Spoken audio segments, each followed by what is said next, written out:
রাষ্ট্র গঠন করার জন্য সরকারকে সময় দেওয়া দরকার। আর আশা করি দ্বিতীয় স্বাধীনে আরো হলো 7 গ্রহণ করি না পারে আজ পর্যন্ত। মনে করি আল্লাহর মতো অনেক ভালো আছে এখন। সবকিছুর দাম তো বাড়তেই, আসলে কোনো পরিবর্তন দেখতেছি না। চলে যাবে কি ভোট টোট ইলেকশন দরকার নেই চলক। দর্শক, আজ সরকার গঠনের 2 মাস পূর্ণ হয়ে আর এই 2 মাসের মধ্যে সাধারণ জনগণের কতটুকু আশা আকাঙ্ক্ষা পূরণ করে ফেলছে এই অন্তর্বর্তীকালীন সরকার এবে আজ তারার মুখেতন উন্নম। আসলে আমরা যে নতুন সরকারের উপরে সবকিছু দায়ভার ছাইড়া দিই, এটা ভুল হবে আমাদের। কারণ একজন এক জায়গায় বসলে একটু সময় লাগে, তার সময় দিতে হবে। তো সময়টা নেওয়ার পর গুছাইবে, তারপর আমাদের দিকে তাকাবে। আগে যেরকম অনেক জায়গায় ট্যাক্স দিতে হইতো, গাড়ির রুটের থেকে বাইরে হলে ট্যাক্স দিতে হইতো, এখন আর দেওয়া লাগতেছে না। তো আমরা ওই দিকে ভালো আছি। বন্যায় অনেক ক্ষতি হয়েছে অনেকেরই, অনেক ফসল নষ্ট হয়েছে, মাছ প্রচুর নষ্ট হয়েছে, গরু ছাগল নষ্ট হয়েছে, ওগুলো পাবো কোথায়?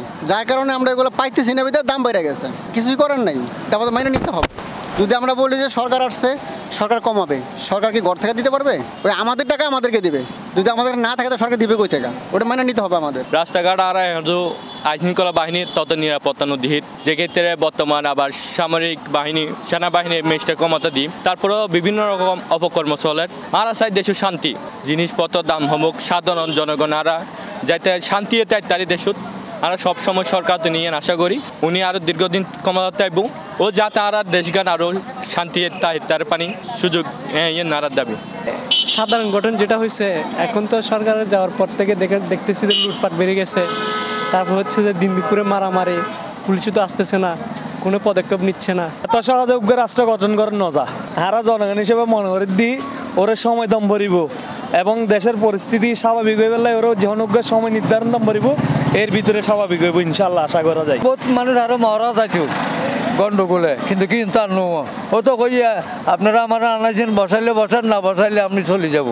তোর কথা বসে ক্লিয়ার কাট না, ওর বাড়ি না তুমি। আর বিগত 16 বছরে যে স্বৈরাচারটা ছিল, সে তুলনায় পুরো দেশটাই বলতে গেলে ধ্বংসের পর্যায়ে ছিল। আপনি না স্বাধীনতাভাবে কিছু করতে পারতেন, আপনি যে কোনো সেক্টরে যান, জন্ম নিবন্ধন বানাতে যান ওখানে ঘুষ, আপনি এনআইডি কার্ড বানাতে যান ওখানে ঘুষ, পাসপোর্ট বানাতে যান ওখানে ঘুষ, নর্মাল একটা জব সেক্টরে যান ওখানে ঘুষ। আপনি যদি দল না করেন আপনার কোনো চান্স নাই। আপনার ধরেন মুসলিমদের মধ্যে কারো পাঞ্জাবি পরা আছে, কারো দাড়ি আছে। আমি নিজে দাড়ি থাকার কারণে আমাকে এবার জামা শিবির বলে অনেক হেনস্থ হয়েছে না। আমি লাইফে কখনো স্টুডেন্ট পলিটিক্সে হইনি। তা আমরা ওইসব জায়গার থেকে অনেকটা এখন ফ্রিলি আছি। আমরা যেখানে কথা বলতে পারতেছি, অনেক কিছু অনেক জায়গায় অনেক বেশি বেটার হয়েছে, খালি কম বল না। অনেক জায়গায় আমরা এখন স্বাধীনতাটা অনেক ভালো পাইছি, হুট করে এখন একটা স্বাধীনতা পাইছে। কিছু কিছু সেক্টরে দেখেন, যেদিন 5 তারিখে আমাদের হয়েছে, এক সেক্টরে পড়ে গেছে যে হিন্দু মুসলিম দাঙ্গা বাজানো দেখতে, আরেক সেক্টর পড়ে গেছে ডাকাতি করতে। এখন এক পক্ষ থাকবে যে ভালো দেখলে খারাপটা করে দেয়। কেন এন্ড অফ দ্য ডে রাজনীতি পলিটিক্সে এটাই হচ্ছে যে কে কাকে কতটা খারাপ দেখাতে পারে, কে কাকে কতটা ভালো দেখাতে পারে। বাট আওয়ামী লীগ যা করে গেছে, ছাত্রলীগ যা করে গেছে, যুবলীগ যা করে গেছে, ওর চেয়ে খারাপ হওয়ার সম্ভাবনা ওর চেয়ে ভালো আছে। কিন্তু 2 মাসে আপনার সব কিছু ভালো পারবেন না, যেহেতু 16 বছর একটা জিনিস ধ্বংস করে দিয়ে গেছে। সেটা যে কোনো একটা জিনিস হোক, আপনার ওটা আস্তে আস্তে ঠিক করতে টাইম লাগবে। তা আমরা তাদেরকে টাইম দিই। যেন ইউনুস স্যার বাইরের দেশে আপনি দেখেন 192টা দেশে 92টা দেশ কীভাবে সম্মান করে, প্রত্যেকটা দেশের উপাচার্য বলেন, রাষ্ট্রপতি বলেন, কতটা সম্মান করে। তা আমরা জানি সে খালি নোবেল বিজয়ী, সেটা তার না। সেটা 2006 পর সে আরও অনেক বেশি অ্যাচিভমেন্ট করছে। বাইরের দেশ চিনে তাকে এভাবে। তো সে যেহেতু আছে, তার চেয়ে আমার মনে হয় না বেটার কেউ কিছু ভাবতে হবে। অনেক কিছু আপনার বেটার হয়েছে। আমরা একটু সময় দিই, আর আমরা নিজেরাও ঠিক হয়। আমরা একা সরকারের উপর বসে থাকলে হবে না। আপনার ঘরে একটা কর্তা জাস্ট আপনাকে গাইডেন্স দিতে হবে। এন্ড অফ দ্য ডে যদি আপনি কিছু করেন, সেটা করতে হবে আপনার আশেপাশের মানুষের। আসলে বর্তমান সরকার যেবে আর ডক্টর মোহাম্মদ ইউনুস যে আছেন, ওর আসলে সময় দরকার কিলাই। এখন জিনিস যে পরিমাণ দুর্নীতি হইয়া, যে পরিমাণ দেশের ক্ষয়ক্ষতি হইয়া, ওতে অবশ্যই সময় লাগিব গুছানোর লাই।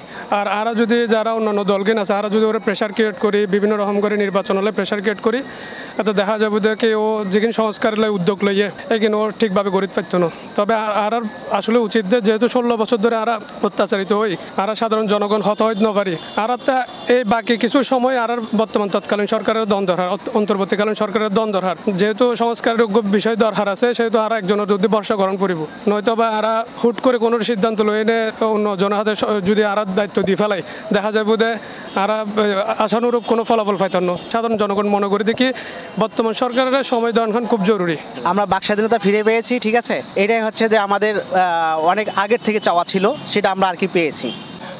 এই সরকার তো একেবারেই নতুন, তাদের কোনো সরকার চালানো কোনো এক্সপিরিয়েন্স নাই, সেক্ষেত্রে দেখা যাচ্ছে তাদের ভুল ত্রুটি হতে পারে। হ্যাঁ, আমাদের আসলে মনে হয় সময় দেওয়া উচিত, কিছুদিন সময় দেওয়া উচিত যে তারা শুধরে আবার রিকভারি করতে পারে কিনা, এটাই।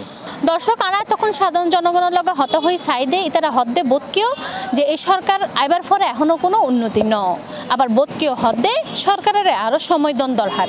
2 মাস আসলে উগ্র রাষ্ট্র গঠন করিবার লাই যথেষ্ট সময় নয়। তা যে পর্যন্তই দেখা হইব আবার অন্য কোনো বিষয় লইলে, ততক্ষণ পর্যন্ত বালা তাহুন, সুস্থ তাহুন, C+ টিভির লগে তাহুন। ধন্যবাদ।